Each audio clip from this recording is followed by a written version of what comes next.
কয়েকটি নক্ষত্র নিঃশেষে। লিখেছেন তেজস্মিতা মুর্তজা। পর্ব সংখ্যা 3। আচ্ছা, লেখিকা হচ্ছে পর্ব সংখ্যা 3 দুই ভাগে লিখছেন, একটা হচ্ছে প্রথম অংশ আর একটা হচ্ছে দ্বিতীয় অংশ। তা আমি এখন প্রথম অংশ পড়তেছি। অদ্রিজকে মাঝে মধ্যে দু একদিন খুব স্বাভাবিক লাগে। মাঝে মধ্যেই সে নিজের বিলাসবহুল অ্যাপার্টমেন্ট ছেড়ে মাঝরাতে হন্তদন্ত হয়ে বড় চাচার বাড়িতে গিয়ে ওঠে। সাত্তার সাহেব দরজা খুলে দেখেন অদ্রিজ দাঁড়িয়ে কেমন হাত পা নেড়ে ছটফট করছে। বড় চাচাকে দেখা মাত্র শান্ত হয়, নাফের কথা জিজ্ঞেস করে। তার ড্রাইভার যান হাতে নিয়ে কাঁপতে কাঁপতে সাত্তার সাহেবের সামনে এসে সালাম দিয়ে এক গাদা খাবার হাতে ধরিয়ে দিয়ে আবারও সালাম দিয়ে চকচকে কালো গাড়িটি নিয়ে সুরসুর করে বেরিয়ে যায়। গাড়িটি হলো মার্সিডিজ বেঞ্জ এর ক্লাস 3 কোটি টাকার গাড়ি। গাড়ি কিনতে অদ্রিজ গেছিল জার্মানিতে। সে আসলো মাল আসল জায়গা থেকে সংগ্রহ করতে পছন্দ করে। আচ্ছা, এটা আসলে হবে, আবার পড়ি। হ্যাঁ, সে আসলে মাল আসল জায়গা থেকে সংগ্রহ করতে পছন্দ করে, কিন্তু প্রক্রিয়া কঠিন ও কেস খাওয়ার ভয়ে কেবল কিছু কেমিক্যাল ও বিউটি প্রোডাক্ট হাতে করে ফিরে এসে গাড়ি কিনেছে তেজগাঁও শোরুম থেকে। এই গাড়ি সাত্তার সাহেবের পুরনো দোতলা বাড়ির সামনে এসে দাঁড়ালে ওনার গর্ব হবার কথা, কিন্তু রাগ হয়। মন চায় বন্দুক বের করে এনে ঠাস ঠাস করে কয়টা গুলি করে গ্লাসগুলো গুঁড়ো করে ফেলতে। তিনি একজন দেশসেবী হয়ে ভাতিজার এমন লাক্সারিয়াস ভাবসাব পছন্দ করতে পারেন না, যেখানে দেশের মানুষ কত ভোগান্তিতে আছে। বড় চাচাকে পাশ কাটিয়ে বিড়বিড় করে পা ফেলে অদ্রিজ গা চুলকাতে চুলকাতে ভেতরে গিয়ে স্থির চিত্তে দাঁড়ায়। বড় চাচা কড়া গলায় বলেন, কি রে, এত রাতে আমার বাড়িতে এভাবে আততায়ীর মতো ঢুকেছিস? তোর সাহস কত অদ্র? আবার এগুলো কি? হ্যাঁ, ঘুষ এনেছিস? আমাকে ঘুষ দেওয়া? কই রে বক্কার, আমার বন্দুকটা নিয়ে আয় তো। অদ্রিজ কোনো প্রতিবাদ করে না। স্বভাব মতো বড় চাচার মুখের দিকে স্থির দৃষ্টে ক্ষণকাল চেয়ে থেকে দোতলায় উঠে যায়। ও বাড়িতে দোতলায় তার জন্য একখানা কক্ষ বরাদ্দ। পরশু রাতেও এভাবেই সে এসে উঠেছে বড় চাচার ঠিকানায়। এরপর এই 2 দিন তাকে যথেষ্ট স্বাভাবিক লাগছিল। সবার সঙ্গে রসিকতা করছে, কথা বলছে, ঘুমিয়েছে, সামান্য খেয়েছে দুবেলা।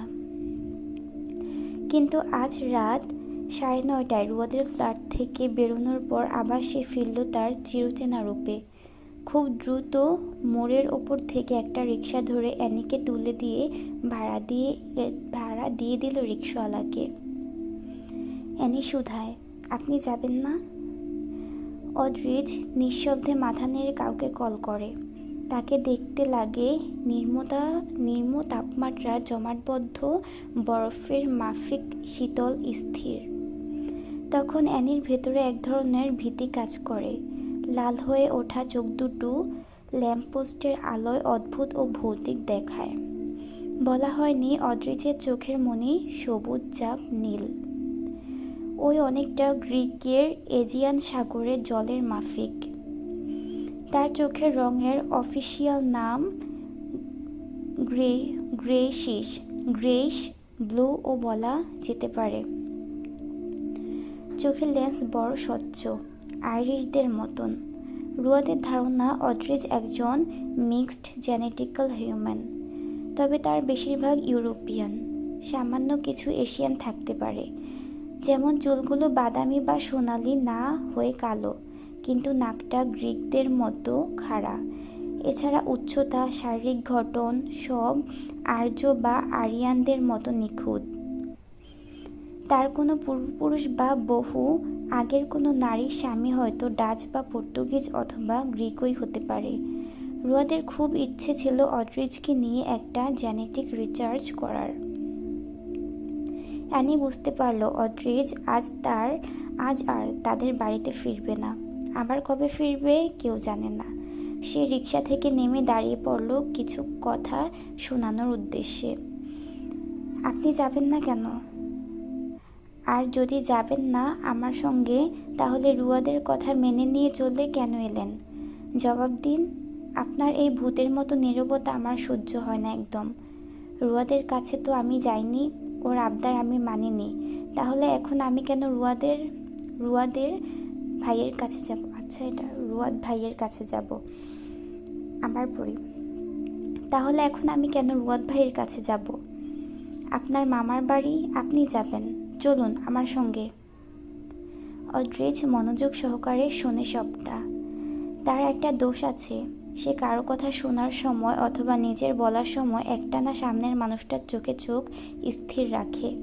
প্রতিপক্ষ সেই চোখে চেয়ে আপনি এক স্নায়ুবিক দুর্বলতায় হার মেনে নেয়। সে কথা বলে খুব ধীর স্থির নিচু গলায়। সেই মধ্যে অদ্রিজের চোখে চোখ পড়তেই মূলত অ্যানি থেমে গেল। এত স্থির গভীর সমুদ্রের মতো চোখে নজর মেলানো অসম্ভব লাগে। অ্যানির অভিযোগ শেষ হতে হতে অদ্রিজের কালো গাড়িটি এসে দাঁড়ায়। নেমে দাঁড়ায় অদ্রিজের জীবন মরণের সহায়ক সিধু। তার নাম সিদ্ধার্থ। অদ্রিজ ছোট করে ডাকে সিধু। সিদ্ধার্থ তাই নিজেকে দুনিয়ার সামনেও পরিচয় দেয় সিধু বলে। সে আজ আগাগোড়া কেবল অদ্রিজের সিধু হয়ে গেছে। অদ্রিজের আলাদা ড্রাইভার আছে, কিন্তু সিধুর কাজ বহুমুখী। সে অদ্রিজের প্রয়োজন মতো সব কিছু। সে আকুল হয়ে ডেকে ওঠে, স্যার। অদ্রিজ বরাবরের মতো নিচু গলায় অ্যানিকে বলে, রিকশায় উঠুন। অ্যানি মুখ খুলতে উদ্ধত হলে নিজের ঠোঁটে আঙুল চাপে অদ্রিজ, ইশারা করে রিকশার দিকে। অদ্রিজের ঠান্ডা সুস্থির অভিব্যক্তিকে এড়ানো যায় না। সে সময় সিদ্ধার্থ বলে, স্যার, ম্যাডাম কোথায় যাবেন? আমরাই নামিয়ে দিতে পারতাম না সিধু, আমাদের কাজ আছে। রিকশা ছাড়লে অ্যানি পিছু ফিরে গলা বাড়িয়ে বলে, আজ অত্যন্ত চুলদারি কাটুন, নয়তো রাতের সফর। সবে আপনাকে দেখে ডরাবে, ওদের বনমানুষ দেখার অভিজ্ঞতা নেই। সিদ্ধার্থ হাসতে গিয়েও হাসে না। তার স্যারকে এসব বললে তার ভালো লাগে না। তার স্যার যেমনই হোক, সব ঠিকঠাক। সে স্যারকে জিজ্ঞেস করে, আপনি ড্রাইভ করবেন স্যার? অদ্রিজ পেছনের সিটের ডোর খুলে বসতে বসতে বলে, তুমি করবে। সিদ্ধার্থ বোঝে স্যারের শরীর ও মন মেজাজ খারাপ। এখন দ্রুত স্যারকে অ্যাপার্টমেন্টে নিতে পারলেই ভালো। কিন্তু স্যার কিছুই বলেনি। তাই অনেকটা পথ চলার পরেও সিধু জিজ্ঞেস করে না, স্যার আমরা কি অ্যাপার্টমেন্টে যাব না কোথায়? স্যার নিজেই বলবে তাকে কতক্ষণ নাক বরাবর চলতে হবে। অদ্রিজ কিছুক্ষণ পর আস্তে করে বলে, গাঙ্গিনাপার গাড়ি নাও। সিদ্ধার্থ চমকে উঠে পেছনে ফিরে, স্যার। অদ্রিজ কেবল ওপর নিচ মাথা নাড়ে মৃদু। আর কিছু বলতে পারে না সিধু। নোংরা মেয়েলোকদের এলাকায় আবার যেতে হবে স্যারকে? বিশ্রী ব্যাপার। স্যার একবার বললেই সিধু এক রাতে শখানেক মেয়ে এনে স্যারের অ্যাপার্টমেন্টে একত্র করতে পারে। তবু না সে স্যারের চটপটানি সহ্য করতে পারে আর না পারে ওই ময়লা ছোট মেয়েলোকদের এলাকায় স্যারের যাতায়াত। অদ্রিজ সিটের সাথে গা মেলে দেয়। সিধু দ্রুত একটা সিগারেট জ্বালিয়ে তার স্যারের হাতে ধরিয়ে দেয়। তা খুব ধীর স্থিরভাবে টানতে টানতে অদ্রিজ মিশে যায় সিটের মাঝে। মৃদু মন্দ এসির হাওয়া, কড়া হাওয়ার তৃষ্ণার ফ্রেগ্রেন্স এর সাথে সিদ্ধার্থ ছাড়ে ক্লাসিক ইংরেজি গান, দ্য সাউন্ড অফ সাইলেন্স। গা শিউরে ওঠা গানের সুর বলে ওঠে, hello darkness my old friend, I have come to talk with you again because a vision softly creeping left its seeds while I was sleeping. Toni Begum অবাক হলেন সাত্তার প্রধানের ছেলের বউকে দেখে। বিয়েতে শেষবার দেখেছিলেন। এরপর 5-7 বছর কেটে গেছে। অ্যানিকে ড্রয়িং রুমে বসিয়ে তিনি 10 জনের সমপরিমাণ নাস্তা আনলেন। অ্যানি অবাক হয়ে বলল, এত নাস্তা কেন আন্টি? আমি এত খাবো? কথা না বলে খাও তো, প্রথমবার এলে আমাদের বাড়ি। চারদিকে তাকালো অ্যানি। আপনার মেয়েকে দেখছি না। সে তার ছোট দাদির বাড়িতে, সেখানে তার 2 প্রাণপ্রিয় ফুফু আছে, আড্ডা দিচ্ছে। ডেকে আনি, দাঁড়াও। না না থাক, ডাকতে হবে না, দেখা তো হবেই। ওর নাম যেন কি? কিছুটা ছানাছুট তুলে নিল অ্যানি। নয়নতারা। অ্যানির খুব পছন্দ হলো নাম, জিজ্ঞেস করলো, কে রেখেছিল নামটা? তন্নি বেগমের মুখটা একটু ছোট হয়ে এলো, আস্তে করে শুধু বললেন, আমার দেবর। যাই হোক, তন্নি বেগমের অ্যানিকে খুব পছন্দ হলো। চেহারাটা বড় মিষ্টি, কি সুন্দর করে শাড়ি পরেছে। শাড়ির রং খয়েরি সুতি কাতান, দুহাতে দুটো স্বর্ণের রূপালি বালা, চুলগুলো বেনি করা। বড়ই সুন্দর লাগছে দেখতে। কিন্তু গলার দিকে নজর গেলে ওনার মাথায় আরেক চিন্তা এলো। ঠিক কণ্ঠনালীর ওপরে ছোট একখানা তিল অ্যানির। তন্নি বেগম ছোটবেলায় তার দাদার কাছে শুনেছেন, যার গলার মাঝে তিল থাকে সে পাশিতে মরে। অ্যানির হাস্য উজ্জ্বল সুন্দর মুখখানার দিকে তাকিয়ে অন্তর কেঁপে উঠে ওনার। আচমকা এমন খেয়াল আসার মানে নেই, এসব কুসংস্কার, মিছে কথা। তিনি বললেন, তোমার ছেলে হয়েছে শুনেছিলাম, কত বড় হয়েছে? 5 বছর চলছে, এবার স্কুলে ভর্তি করেছি। ও মা, তাহলে আনলে না কেন ওকে? আরেকদিন আনবো, আজ একটু কাজে বেরিয়েছিলাম। আপনারা যাবেন? যান না যে। ওয়াসিম সাহেব নামলেন। গৌরবর্ণ চেহারা, মুখের গড়নটা ঠিক রুয়াদের মতো। বয়স হলে রুয়াদ বড় ভাইয়ের মতো হবে দেখতে।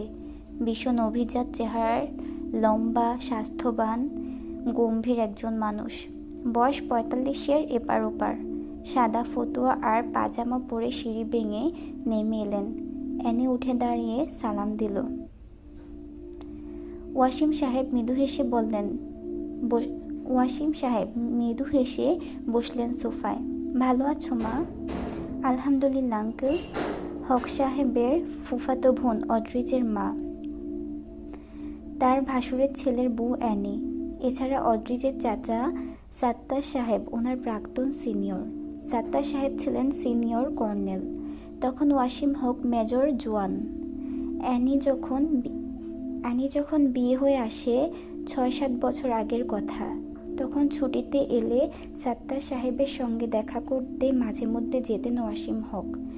দেশ, রাজনীতি ইত্যাদি নিয়ে আলোচনা চলত। তখন সাত্তার প্রধান সাহেব রিটায়ার করেছেন। অবশ্য তার কিছুদিন পরেই হক সাহেবও চাকরি ছাড়লেন। অ্যানি এই ভারী মানুষটির সঙ্গে কিভাবে প্রসঙ্গ কথা শুরু করবে বুঝতে পারছিলেন না। রুয়াদ বেশ ভালোভাবে ফাঁসিয়ে দিয়েছে। কিছুক্ষণ উসখুস করে বলল, আঙ্কেল, একটা কথা রাখতে হবে আমার। গম্ভীর মুখেও হাসলেন খানিকটা ওয়াসিম সাহেব।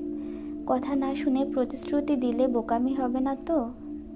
অ্যানি ভেতরে চুপসে গেল, তবু হেসে বলল, খুব বেশি কিছু চাইব না, আপনি একটু সাহস করেই দেখুন না।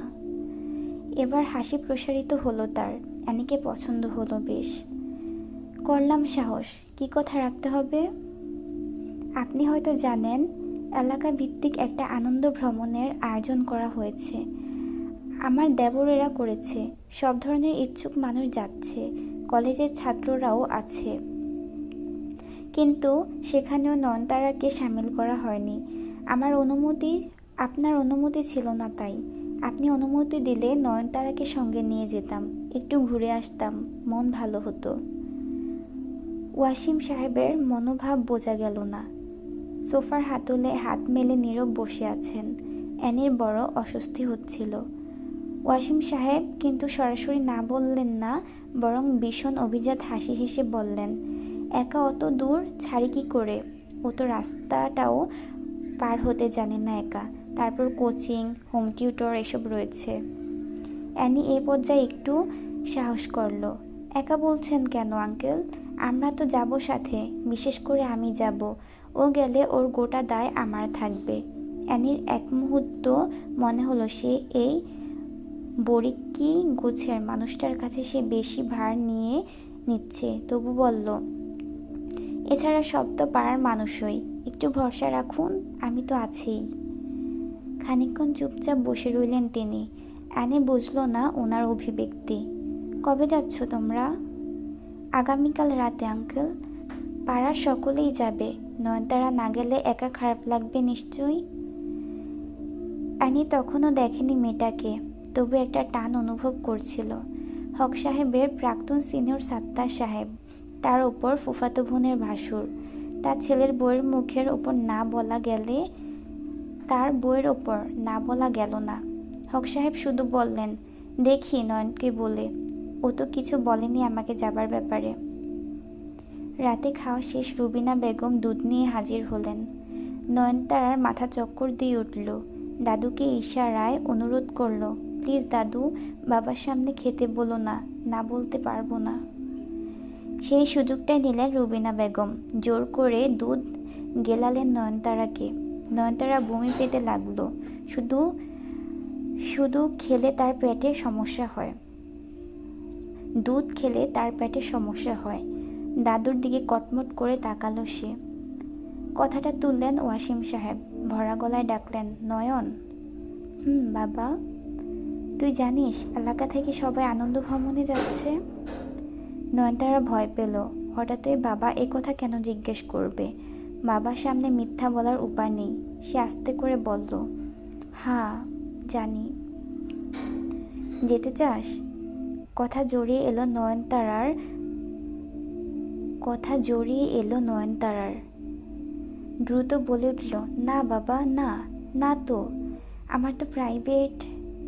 পুরো পরিবারটাকে অবাক করে ওয়াসিম সাহেব একটু হেসে ফেললেন। এত ভয় পেয়ে কি বোঝাতে চাস? আমি তোকে খুব চাপে মানুষ করছি নয়ন। মনের কথা জানতে চাইছি আমি। মন চায় যেতে? নয়নতারা বিভ্রান্ত চোখে তাকিয়ে রইল বাবার দিকে। আজ কর্নেল সাহেবের ছেলের বউ এসেছিল। তার হঠাৎই তোকে নিয়ে যাবার কথা মনে এলো কেন? তোর সঙ্গে পরিচয় আছে? না, না তো, দেখাই হয়নি বোধহয় কখনো। কে? ওয়াসিম সাহেব কিছুক্ষণ চুপ থেকে বললেন, যেতে চাস? নয়নতারা মাথা দুলালো দুপাশে। মাথা নত হলো তার। চোখে পানি জমেছে। চোখ তুলে তাকানোর উপায় নেই।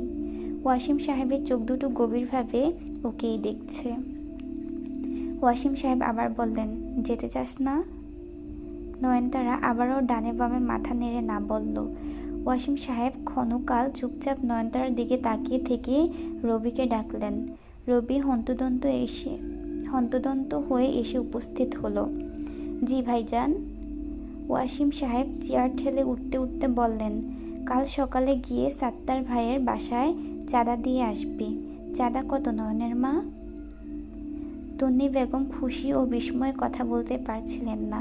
ওয়াসিম সাহেব সিঁড়ি বেয়ে ওঠার পথে নয়নতারাকে বললেন, কাল রাতে তৈরি থাকিস, বাসে তুলে দিয়ে আসব। বাবা উঠে গেছে সিঁড়ি বেয়ে। নয়নতারার তখনও বিশ্বাস হচ্ছিল না। তার মনে হচ্ছিল সে নিশ্চয়ই যাবার তীব্র আকাঙ্ক্ষা নিয়ে ঘুমিয়ে গেছে এবং ঘুমের মাঝে এমন সুখের স্বপ্ন দেখছে। তন্নি বেগম কপট রাগান্ত স্বরে বললেন, বাপ মেয়ে নাটক ভালোই জানিস তোরা। তোদের বংশটাই নাটকীয়। রুবিনা বেগম কড়া স্বরে ধমক মারলেন, তুমি চুপ করো তিন্নি। নয়ন। কি? এখন আবার আবদার করো না তুমি যাবে। বুড়ি টুড়ি নট অ্যালাউড। নয়নতারা চোখ তুলে তাকিয়ে ভেজা চোখেই হেসে ফেলল। তা দেখে রুবিনা বেগম নাক কুচকে আবার হেসে ফেললেন। তিনি সকালে ছেলেকে বলেছেন, কর্নেলের ছেলের বউ তো যাবেই, তার উপর আবার আমার ননদের মেয়ের ভাসুর। কুটুমদের কথা ফেলতে নেই। এই, তোর মেয়ে কি প্রতিবন্ধী? আটকে রেখে মেয়ে মানুষ করে কি পাগল বানাতে চাস? যাক, ও ঘুরে আসুক, মানা করবি না। মহর বারান্দায় দইয়ের ভাঁড়ে কয়েকটি পাতাবাহার গাছ লাগিয়েছিল। সকালে ঘুম থেকে উঠে তার পাশে বসে রুয়াদ গভীর চোখে গাছগুলো দেখছিল। সকাল 8টার নরম রোদ রুয়াদের খোলা বুকের পশমে পড়ে জ্বলজ্বল করছে। এসব সময় রুয়াদকে মহরের কাছে অপার্থিব মহাপুরুষ লাগে। ফর্সা চেহারায় জোরভ্রু, নিচে গভীর চোখে কিসের এক নিরাসক্তি। আর কেমনতর এলোমেলো যুক্তি ও চিন্তাধারা যেন লোকটার।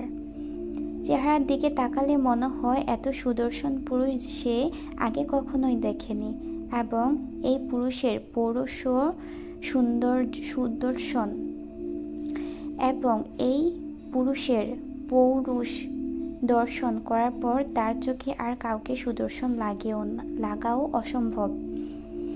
এখন এক হাঁটু উঁচু করে সেই হাঁটুতে হাত রেখে দেয়ালে হেলান দিয়ে বসে আছে। বাঁ হাতের কনিষ্ঠ আঙ্গুলিতে একখানা রূপোর আংটি, পরনে কালো স্যাকের সাদা লুঙ্গি, কাঁধে তোয়ালে। ঘুম থেকে ওঠা তেলতেলে চেহারার সাথে এলোমেলো চুলে বসে পুরুষটির সম্ভ্রান্ত কণ্ঠস্বর শোনার লোভ সংবরণ করতে পারল না মোহর। চোখে মুখে বিরক্তি এনে বলে উঠল, ওগুলো শুধু সাধারণ গাছ, ওদেরকে রেহাই দিন। সব কিছুর ভেতরে আপনার এই গভীর কিছু খোঁজার ব্যাপারটা আমার একদম ভালো লাগে না।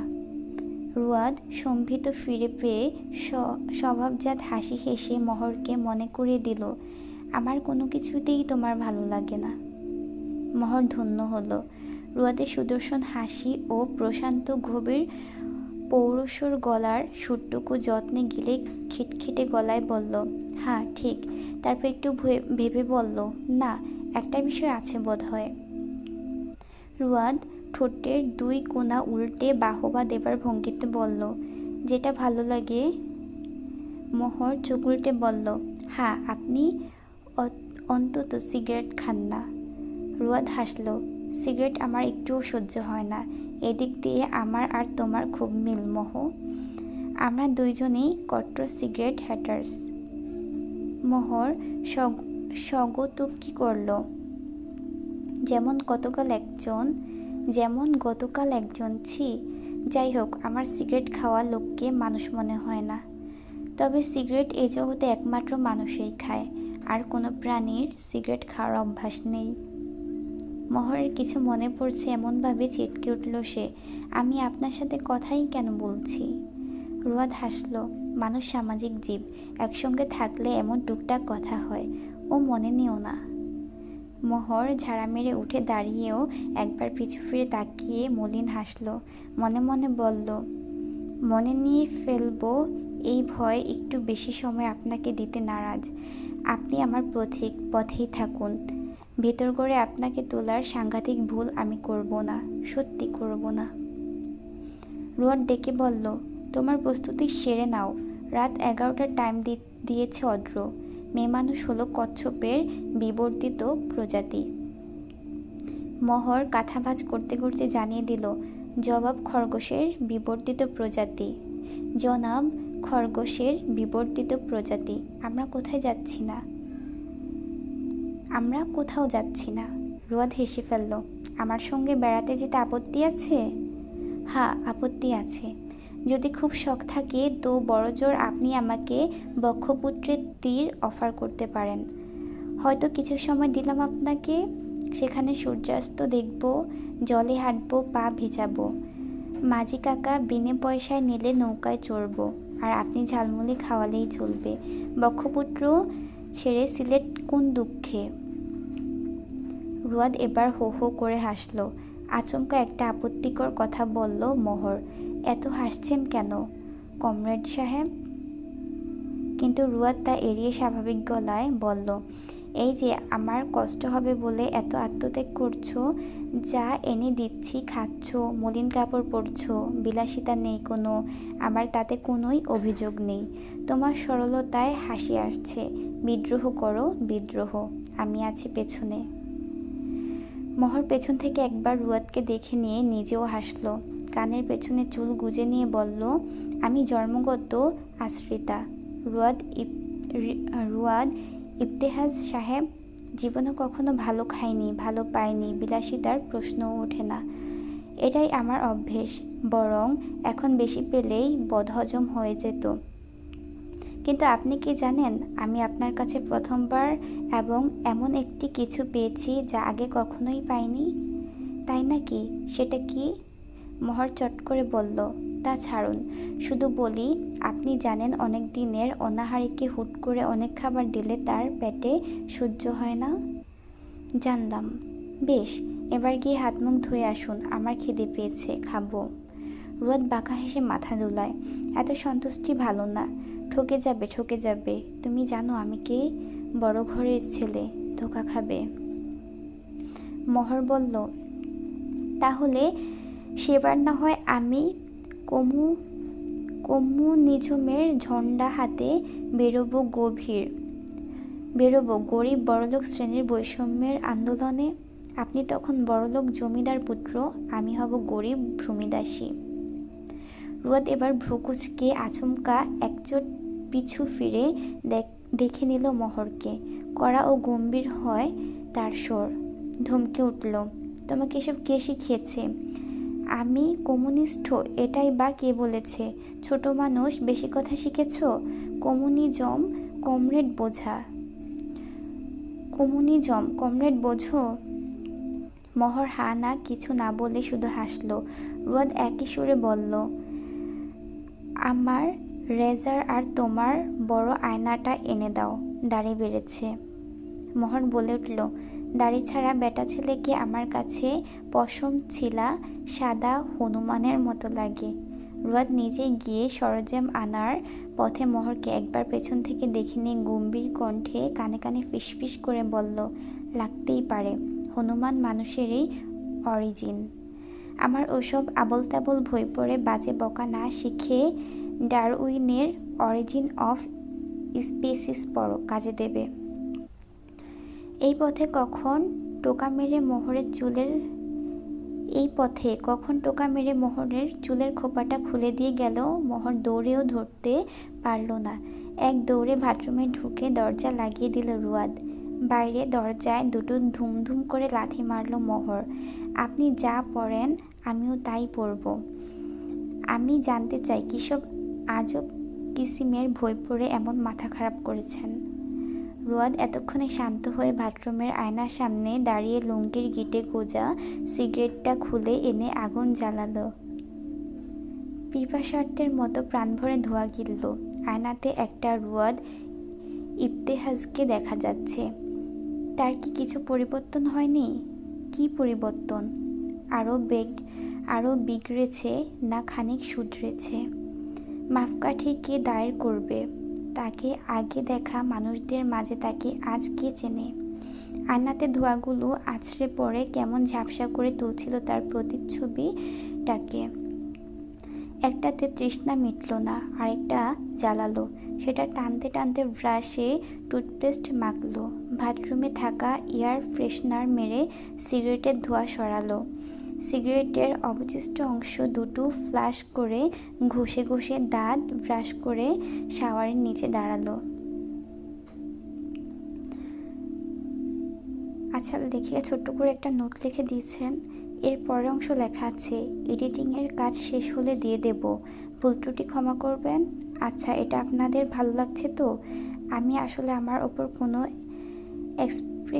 এক্সপেকটেশন রাখছি না আপাতত। জানি না কেমন লিখছি, কেমন হবে।